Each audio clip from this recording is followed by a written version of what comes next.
Tidak setiap orang bisa dicintai.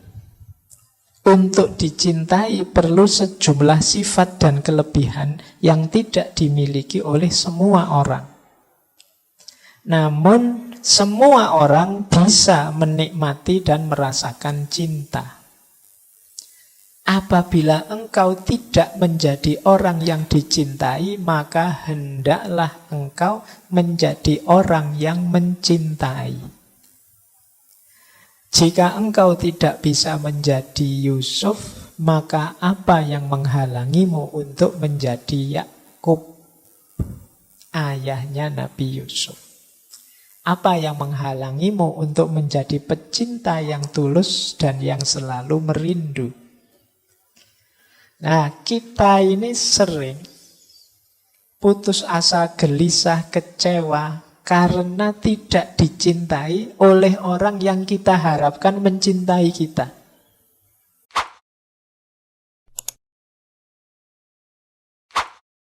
Ada banyak alasan kita membenci sesuatu, tapi kalau alasan yang biasanya membuat kita benci itu kita sambungkan pada Allah, maka dia akan berubah jadi suci, jadi sakral, justru mendekatkan kita pada Allah. Misalnya ada orang yang kurang ajarnya luar biasa atau jahatnya luar biasa. Lalu itu kalau kita berhenti di fenomena kejahatan dan kekurang ajaran itu, lahirnya mungkin kebencian demi kebencian. Batin kita tidak selamat. Akhirnya apa? Jahatnya orang lain menjadi sumber buruknya kita. Dia yang jahat, kita yang benci. Kan akhirnya kita juga ikut jelek. Wong kita memelihara kebencian dalam diri kita. Biar tidak begitu apa? Posisikan dia seperti tadi dalam konteks fillah atau lillah tadi. Oh iya ya, memang Allah itu yang mengatur segalanya, menciptakan segalanya termasuk keragaman manusia. Ada orang baik, ada orang jahat. Ya kuasanya Allah, ujian bagi kita. Ini kan nanti urusannya terus ke atas. Jadi justru jeleknya orang lain jadi sumber keselamatan kita. Kenapa? Kita membacanya secara fillah dan lillah, demi Tuhan tadi. Nah ini nasihat yang keempat. Jadi dalam persahabatan, ya mari kita rangkai konteksnya adalah semuanya demi Allah. Sebenarnya dalam hal apa saja. Tidak mungkin dipisah, Pak ini urusan dunia, ini urusan akhirat. Kalau kita pinter memanage hati, memanage niat, ya semuanya bisa akhirat sekaligus dunia. Jadi yang dunia-dunia bisa bernilai akhirat, yang akhirat bisa bermanfaat untuk dunia. Ini menurut saya yang disebut beragama yang utuh, yang kafah. Baik, saya lanjut. Yang kelima, tidak setiap orang bisa dicintai. Untuk dicintai perlu sejumlah sifat dan kelebihan yang tidak dimiliki oleh semua orang. Namun semua orang bisa menikmati dan merasakan cinta. Apabila engkau tidak menjadi orang yang dicintai, maka hendaklah engkau menjadi orang yang mencintai. Jika engkau tidak bisa menjadi Yusuf, maka apa yang menghalangimu untuk menjadi Yakub, ayahnya Nabi Yusuf? Apa yang menghalangimu untuk menjadi pecinta yang tulus dan yang selalu merindu? Nah, kita ini sering putus asa, gelisah, kecewa karena tidak dicintai oleh orang yang kita harapkan mencintai kita. Mungkin kita punya sahabat yang bayangan kita, sahabat kita itu harusnya mencintai kita, dekat dengan kita. Ternyata tidak begitu. Dia tidak terlalu serius, tidak terlalu peduli dengan kita. Kan terus kita kecewa. Kata Maulana Rumi, ya memang begitu. Untuk orang dicintai itu perlu syarat yang tidak bisa diperoleh oleh semua orang. Jadi tidak semua orang lovable. Jadi enak untuk dicintai. Banyak yang dilihat wajahnya saja wis wobel. Sudah membosankan. Ini kan banyak yang begitu. Nggak, maka kalian jangan fokus pada kenapa kok saya tidak bisa dicintai. Kalau engkau tidak bisa jadi orang yang dicintai, justru fokuslah pada bagaimana aku jadi orang yang mencintai. Tidak apa-apalah dia tidak mencintaiku, tapi aku mencintainya. Oke, yo, ini kan bisa jadi dalil kan? Kalau teman-teman pas butuh. Jadi, kenapa? Karena dicintai orang itu di luar kuasa kita. Tapi mencintai orang lain itu dalam kontrol kita. Kita tidak akan dihukum, tidak akan dianggap salah, tidak akan dianggap keliru tentang hal-hal yang di luar kuasa kita. Tapi kita akan dimintai pertanggungjawaban dalam hal yang bisa kita kuasai. Mencintai itu kan dalam kuasa kita, tapi kalau dicintai tidak. Kita nembak kok ditolak misalnya, itu kan tidak akan dianggap salah oleh orang. Tapi kalau kita tidak punya hati, harusnya kita mencintai saudara kita tidak mencintai, itu kita yang kena beban salah. Maka fokuslah pada bagaimana mencintai. Kata Maulana Rumi, kalau tidak bisa menjadi Yusuf, ya paling tidak jadilah Yakub. Ya kalau Nabi Yusuf jelas beliau ganteng, luar biasa, semua orang senang. Jadi maka kita akan minder, wah apa ya bisa saya kayak Nabi Yusuf? Ya pasti tidak. Jadi, nah paling tidak jadi Nabi Yakub. Nabi Yakub itu jiwanya penuh cinta. Beliau tahu kok cerita yang terjadi terhadap Yusuf, makarnya saudara-saudaranya dan lain sebagainya. Tapi beliau jiwanya sudah penuh cinta. Siapa saja dicintai oleh Nabi Yakub. Meskipun mungkin tidak dapat balasan sebagaimana yang diharapkan. Nah, kalau tidak bisa jadi Nabi Yusuf, ya kita jadi Nabi Yakub. Bahkan saking sedihnya karena kangen Nabi Yakub kan sampai kabarnya tidak bisa melihat Nabi Yakub ini. Nah, ini profil. Jadi dibandingkan kita sibuk mencari orang yang mencintai kita, mending kita sibuk bagaimana cara kita mencintai orang lain. Dalam konteks persahabatan, ya, mari kita sibuk apa yang bisa aku berikan pada sahabat kita, bukan menunggu apa yang akan diberikan sahabatku padaku. Bagaimana caraku yang terbaik untuk mencintai sahabatku, bukan coba aku lihat sahabatku ini memberi apa padaku. Jadi bukan itu. Karena yang dilakukan orang di luar kuasa kita, yang ada dalam kuasa kita, ya yang bisa kita lakukan. Jadi tidak setiap orang bisa mencintai. Tapi tidak setiap orang bisa dicintai, tapi setiap orang bisa mencintai. Baik, saya lanjutkan. Yang keenam. Oke. Ini suaranya jelas ya. Saya pegang gini aja. Nanti dianggap imam kalau saya pakai.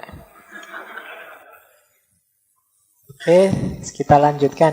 Tidak apa-apa, nanti kita lebihkan sedikit sesuai dengan materi yang dibawa. Yang keenam, bila engkau berkata-kata baik kepada orang lain, maka kebaikan itu akan kembali kepadamu. Pujian dan terima kasihmu pada dia pada hakikatnya adalah untukmu sendiri.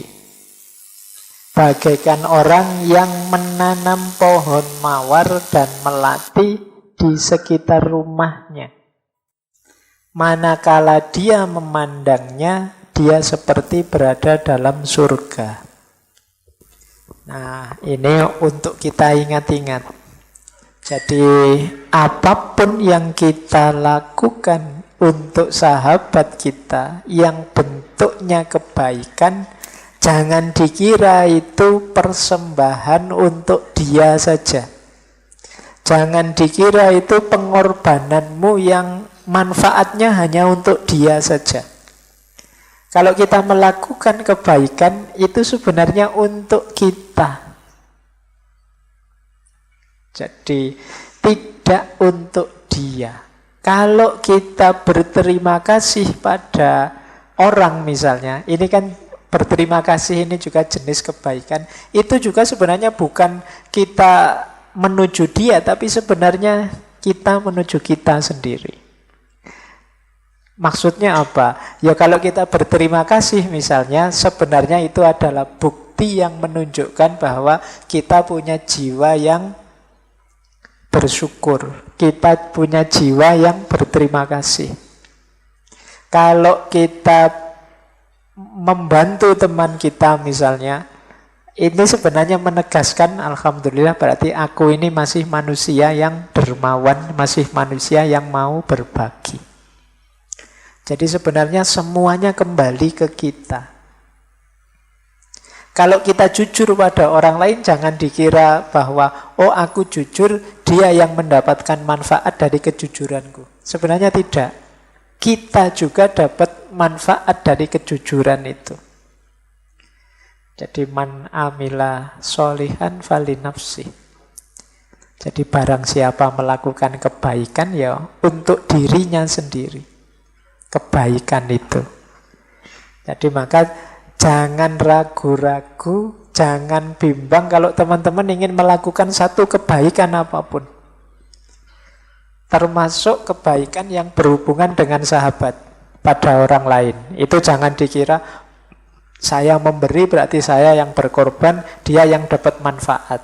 Karena manfaat dari kebaikan itu hakikatnya nanti pada kita dan kembali ke kita lagi. Kalau manfaat untuk dia itu di luar kuasa kita sudah. Kadang-kadang kita itu ingin berbuat baik pada orang, tapi kok hasilnya tidak bagus, atau orangnya malah salah paham, atau orangnya malah benci sama kita dan lain sebagainya. Respon dia di luar kuasa kita. Tapi kebaikan yang kita lakukan pasti ada manfaatnya untuk kita. Jadi kalau engkau berkata baik pada orang lain, kebaikan itu akan kembali padamu. Tidak usah diukur, wah enak dia dapat manfaat terus. Dari aku apa enggak? Enak dia, aku terus yang neraktir, dia tidak pernah neraktir. Aku untungnya apa? Aku kehilangan uang banyak. Enggak. Kamu pasti dapat sesuatu. Ada banyak hal yang kamu dapat dengan kamu dermawan. Paling tidak sekarang kamu tahu bahwa, ternyata aku ini ya tangguh juga ya. Uang yang harusnya untukku sendiri 1 bulan bisa loh untuk bantu teman makan setengah bulan juga. Berarti aku ini lumayan. Itu ukurannya lebih tangguh daripada sebelumnya. Dan lain sebagainya. Ada banyak manfaat yang bisa aku raih. Jadi ini rumus ke-6. Bagaimana kita dalam bersahabat itu tidak berhenti melakukan kebaikan dan tidak harus mengkalkulasi apa yang diberikan pada sahabat kita dan bagaimana respon dia. Yang penting itu kebaikan jalan saja. Manfaatnya pasti hadir untuk kita. Jadi kita itu sering terlalu jelimet, ngukur sesuatu sehingga bahkan yang harusnya kebaikan itu kita jalankan kemarin-kemarin sampai hari ini belum dijalankan. Khawatir efek ini, efek itu. Mungkin Pak saya itu ingin sholat malam Pak, tapi katanya kesehatan itu 1 hari tidurnya kan minimal 7 jam. Nah kalau saya sholat malam tidur dimulai jam sekian sampai sekian, nanti kurang 7 jam Pak. Kalau kurang tidur nanti jelimet sekali, dibahas terus akhirnya tidak sholat-sholat. Iya. Saya mau bantu teman saya, tapi Pak nanti kalau dia jadi manja gimana ya? Kalau dia terus ketergantungan dengan saya, ada apa-apa utang ke saya gimana ya? Nanti suwi akhirnya ya enggak jadi-jadi bantu teman. Temennya nunggu dia mikir kesuwen nyari teman yang lain. Kita enggak jadi berbuat baik. Jadi yuk teman-teman kalau ada terbersit, saya punya rumus begini. Kalau tiba-tiba terbersit di pikiran kita, di hati kita, keinginan untuk melakukan kebaikan apapun, bagi saya itu ilham dari Allah. Petunjuk dari Allah untuk melakukan kebaikan itu. Ayo jangan ditunda-tunda. Bagi saya itu terkabulnya doa kita. Kita kan tiap sholat minta pada Allah, ihdinas sirotol mustaqim. Ya Allah, tunjukkan aku ke jalan yang lurus. Itu diantara menurut saya ya, Allah menunjukkan kita ke jalan lurus itu diilhamkan pada kita untuk melakukan kebaikan tertentu. Ilham itu antara lain muncul di kepala kita, di hati kita, muncul ide untuk melakukan kebaikan ini, kebaikan itu. Itu bagi saya dari Allah. Nah, berarti apa? Ayo dijalankan, tidak usah ragu-ragu, tidak usah terlalu banyak kalkulasi. Saya ingin bulan depan itu pulang kampung, salim sama ibu bapak, sudah lama aku tidak pulang. Apa yang bisa aku baktikan, ya aku baktikan lah. Ini bagi saya termasuk ilham dari Allah. Yuk dijalankan. Saya inginlah meskipun uangku sedikit, yo tetangga kiri kanan ada yang yatim piatu. Yo sekedar 10-20 ribu aku ingin juga sih sebenarnya sodako. Ini bagi saya ilham, kebaikan. Jalankan itu. Tidak usah terlalu banyak mikir. Biasanya kalau dipikir atau ditunda-tunda itu terus tidak jadi. Tapi mosok ya bantu anak yatim cuma 10-20 ribu buat apa ya buat mereka? Nunggu nanti kalau sudah dapat 100 ribu. Begitu punya 100 ribu, eman ya 100 ribu. Kok dikasihkan? Akhirnya tidak jadi. Maka untuk kebaikan jalan saja. Tidak usah terlalu banyak pertimbangan. Saya khawatirnya Allah sudah ngasih banyak sekali ilham kebaikan, kita tidak jalan. Kita tiap hari masih minta lagi. Ihdinas sirotol mustaqim lagi. Sudah ditunjukkan itu kebaikannya, minta lagi ihdinas sirotol mustaqim. Jangan-jangan Allah lama-lama jengkel. Sudah diberitahu jalan lurusnya, tapi yo masih ngeyel lagi. Itu pun minta lagi. Ya Allah diberi dong. Sudah. Ya Allah diberi dong. Itu lama-lama tidak diberi kita. Maka yuk serius dalam kebaikan. Insya Allah kalau teman-teman ini kan paling tidak wis mahasiswa ya levelnya. Sudah tahu kok mana yang baik, mana yang buruk. Tinggal kapan inspirasi kebaikan itu muncul. Nah, ini bagian dari hidayah dan petunjuk dari Allah. Baik, lanjut. Nah, ini yang ketujuh dari Maulana Rumi. Cintailah semua orang, niscaya engkau akan selalu berada di antara bunga mawar dan taman surgawi. Jika engkau membenci semua orang, maka bayang-bayang musuhmu akan selalu berada di depan matamu. Matamunya membacanya pelan-pelan. Seakan engkau berputar-putar siang dan malam di antara tanaman berduri dan kumpulan ular yang siap mematuk. Jadi kalau kita jadi pecinta, hidup dalam cinta, medan hidup kita adalah medan taman bunga. Tapi kalau kita hidup dalam kebencian, semua orang akan tampak seperti musuh, dan orang yang kita benci itu dia hadir terus di pikiran kita, di hati kita. Kita seperti orang yang hidup di taman berduri yang banyak ularnya. Taman berdurinya saja sudah menyebalkan, apalagi banyak ularnya. Sudah mengerikan. Maka hidup dalam cinta bukan hidup dalam kebencian. Energi yang dikeluarkan sama.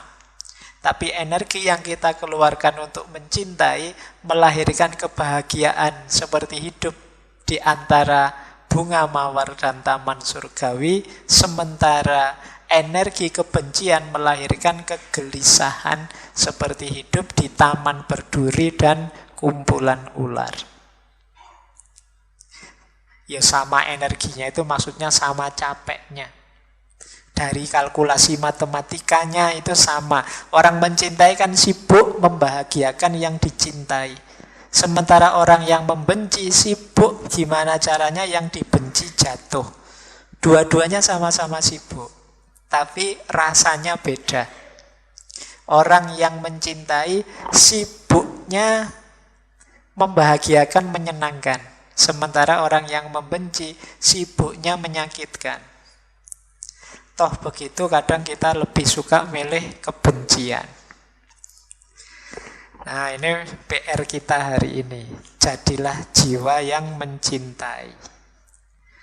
Baik, kita lanjutkan. Nah, sekarang kita mulai dari sahabat dan guru beliau ya, Syekh Syamsuddin At-Tabrisi. Masih berhubungan dengan persahabatan. Saya bilang tadi ini saya ambil dari kitab Qawaidul Ishq Al-Arbaun. Jadi 40 kaidah cinta. Harusnya 40, tapi ya saya ambil 7 saja. Tadi Maulana Rumi juga 7, Syekh Syamsuddin At-Tabrisi juga 7. Angka 7 kan ada rahasianya sendiri. Baik. Yang pertama dari Syekh Syamsuddin At-Tabrisi. Kesepian dan kesendirian adalah dua hal yang berbeda. Saat engkau kesepian, jiwamu mudah terperangkap dalam kesesatan. Sementara engkau mengira dirimu sedang berjalan di jalan yang lurus. Sementara merasa sendiri lebih baik untukmu, karena hal itu bermakna engkau tidak sendiri. Tetapi adalah lebih baik jika engkau menemukan seseorang, karena orang lain adalah cermin bagimu. Ingatlah bahwa engkau tidak bisa melihat dirimu kecuali dalam hati orang lain, dan melihat kehadiran Tuhan dalam dirimu. Jadi yang pertama ini menarik ya, bedanya kesepian dan kesendirian. Kalau kesepian ini kondisi jiwa yang konotasinya agak negatif. Orang bisa di tengah-tengah ngaji yang rame ini, tapi dia kesepian. Itu biasanya hubungannya dengan kondisi jiwa yang dia inginkan tidak ada. Terus dia merasa sepi.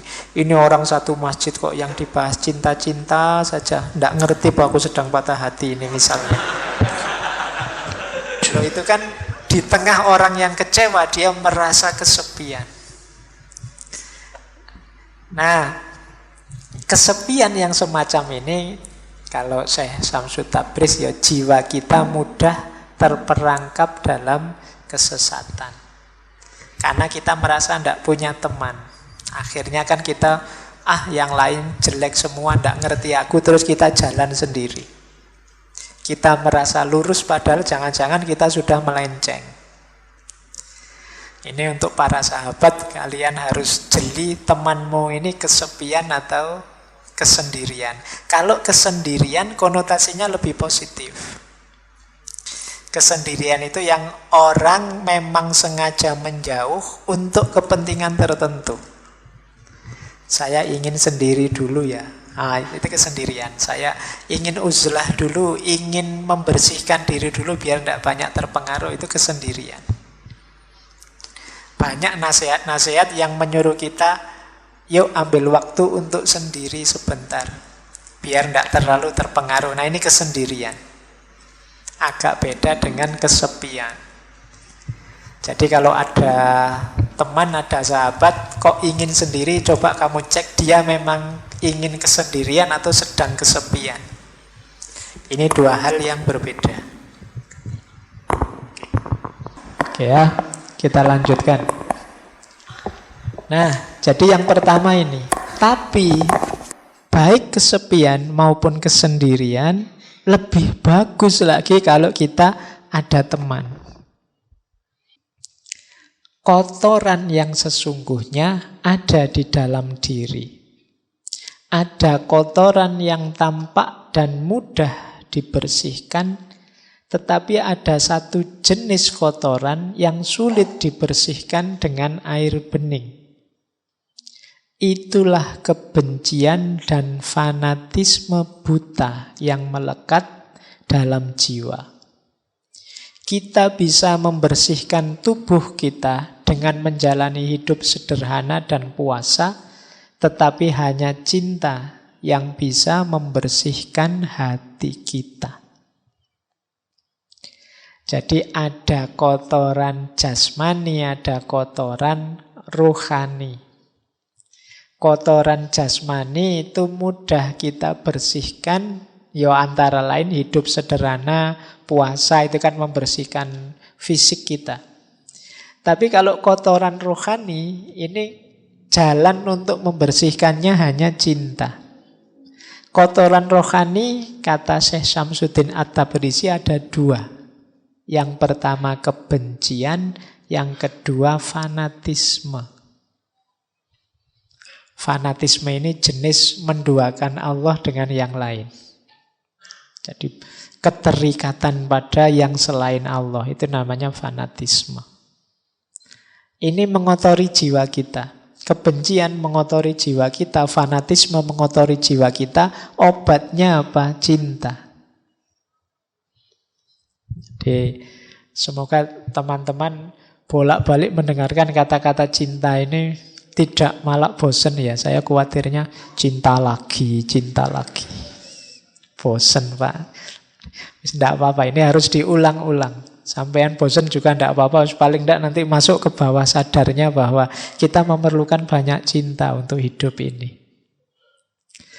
Adanya makhluk dan alam semesta ini ya juga buah dari cintanya Allah. Maka yuk, kalau masih ada kebencian, masih ada fanatisme, kita suka dengan sesuatu tidak masalah, kita memerlukan sesuatu tidak masalah, tapi semoga tidak jatuhnya fanatisme. Kita tidak cocok dengan sesuatu tidak masalah, kita tidak setuju dengan sesuatu juga tidak masalah, manusiawi, tapi semoga tidak sampai titik kebencian. Kalau sudah benci dan fanatik, itu jiwa kita kotor. Kalau dia kotor, sulit melihat kebenaran. Kalau kita sudah benci pada sesuatu atau seseorang, itu kan kebaikan atau kebenaran dari yang kita benci ini kan sudah tidak kelihatan lagi. Maka yuk, obatnya hanya cinta. Mari kita banyak mencintai. Lanjut. Yang keempat, Syekh Syamsuddin At-Tabrisi menasehati kita, jika seseorang ingin mengubah cara orang lain memperlakukan dirinya, maka lebih dulu dia harus mengubah cara dia memperlakukan dirinya. Bila dia tidak belajar untuk menyayangi diri sendiri, setulus dan sepenuh hati, dia tidak mungkin dicintai. Bila dia telah mencapai tahap ini, berterima kasihlah atas segala duri yang telah ditancapkan orang lain pada dirinya. Itu pertanda dia akan segera dihujani dengan bunga mawar. Bagaimana mungkin seseorang bisa menyalahkan orang lain hanya karena mereka tidak menghormatinya, sedangkan dia sendiri tidak patut dihormati. Nah, ini mirip dengan kemarin-kemarin bahwa bersahabat dan mencintai sesama itu dasar awalnya adalah mencintai diri sendiri. Self-love. Orang yang tidak mencintai dirinya, tidak menghargai dirinya, tidak menghormati dirinya, jangan berharap dihormati, dihargai orang lain. Kalau kita sudah kejam sama diri kita sendiri, orang lain akan melihat, oh berarti aku harus memperlakukan dirinya seperti itu. Kalau kita sukanya ngerokok kan nanti orang akan nyuguhi kita rokok. Kalau kita sukanya kopi, orang akan menyuguh kita kopi. Jadi orang bersikap sebagaimana kita menyikapi diri kita sendiri. Maka kalau kita ingin orang itu jangan begitu, kalau pas ada saya kok terus disuguhi kopi sama rokok, sekali-sekali disuguhi susu apa-apa.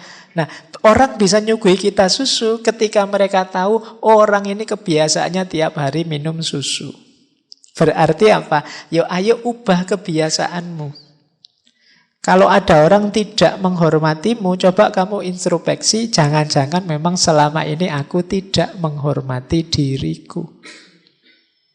Sehingga orang terus menganggap, berarti seperti itu cara memperlakukan diri kita. Nah, berteman, bersahabat juga begitu. Wah, ini sahabatku ini loh, ngomong kok nyelekit banget ya di depanku. Kemungkinan mungkin perilaku kita memang mengundang dia untuk nyelekit. Jadi ini kok mudah sekali ya maki-maki aku, atau memang kelakuan kita memang makiable. Apa makiable itu? Iya, memang kita layak dipisui. Jadi karena kelakuan kita layak dipisui, akhirnya kita dipisui. Kalau ingin tidak dimaki-maki sama orang lain, ayo kita melakukan sesuatu yang tidak layak, tidak pantas. Kalau orang kayak gini dimaki-maki. Karena sebelumnya kelakuan kita memang gambarannya seperti itu. Jadi rumus persahabatannya dimulai dari cara kita memperlakukan diri kita. Nah, Pak, tapi saya sudah baik loh Pak memperlakukan diri kita dengan bagus. Kok ada orang yang memperlakukan diri kita dengan buruk tetap begitu? Tenang saja, bersyukurlah. Disitulah latihannya. Dia menancapkan duri, tapi di balik duri yang menancap itu pasti mawarnya ikut. Jadi di situ kita akan dapat banyak pelajaran. Disitulah dimulainya peningkatan kualitas diri kita. Alhamdulillah ada teman yang gampang maki-maki, mudah misuh-misuh. Sekarang mentalku kuat, tangguh, tidak mudah baper misalnya. Kualitas diri kita meningkat, meskipun sebelumnya mungkin sakit hati kita. Tapi sekarang tambah tangguh. Jadi di balik duri yang menancap, mawarnya ikut. Jadi rumus pertama berarti kita menghargai diri kita, memperlakukan diri kita secara baik, mencintai diri kita. Insya Allah orang lain melakukan hal yang setara pada kita. Ada satu puisi yang saya suka.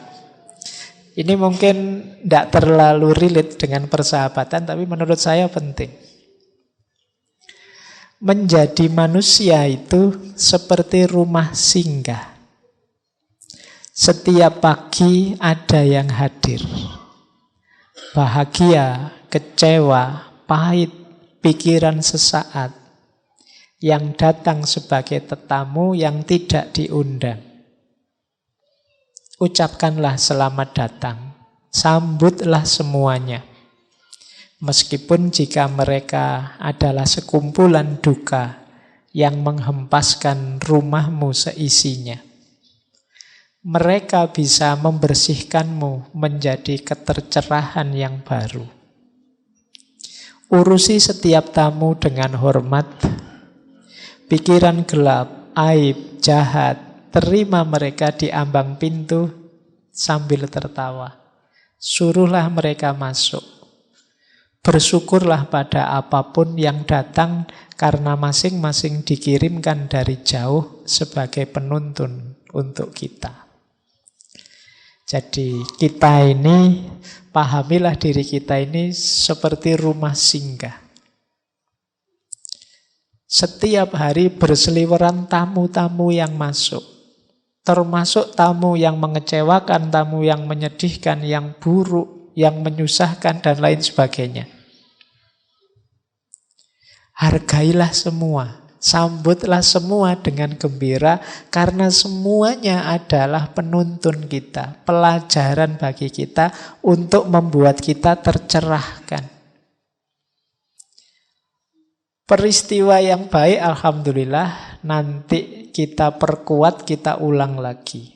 peristiwa yang buruk, menyedihkan, menyusahkan, yang aib, ya itu jadi pelajaran kita untuk besok tidak kita ulang lagi, untuk kita jadikan pengingat dan pelajaran dalam hidup. Jadi hidup itu tidak mungkin flat, mesti bergelombang. Kadang enak, kadang tidak, kadang bagus, kadang tidak. Sambutlah semuanya dengan gembira. Semuanya adalah kendaraan kita untuk jadi lebih baik, untuk melahirkan ketercerahan yang baru. Oh iya Pak, saya kemarin pernah salah ini, tapi sekarang tidak lagi, saya sudah belajar. Saya kemarin ketabrak aib ini, tapi insya Allah nanti saya tidak akan mengulang itu lagi. Jadi semuanya akan jadi pelajaran yang melahirkan ketercerahan baru. Yang lama akan pergi, yang baru akan datang. Akan terus begitu. Karena hidup kita mirip rumah singgah. Baik, nanti mungkin setelah dari sini yang saya sampaikan tadi bisa diulang, direnungi lagi untuk meningkatkan kualitas hidup kita khususnya dengan sesama. Sengaja saya angkat bulan ini tema persahabatan. Paling tidak menyadarkan kita bahwa kita ini apapun yang terjadi, peristiwa apapun yang kita temui, jangan lupa bahwa kita sama-sama manusia yang perlu dukungan dan kebersamaan dengan yang lain. Baik, saya akhiri sekian. Kurang lebihnya mohon maaf. Termasuk tadi agak putus-putus, terdistraksi oleh macam-macam. Semoga tidak dengan manfaat dan ya maslahat yang kita dapat dari tema malam hari ini. Kurang lebihnya mohon maaf. Wallahul muwaffiq, wallahu a'lamu bissawab. Wassalamualaikum warahmatullahi wabarakatuh.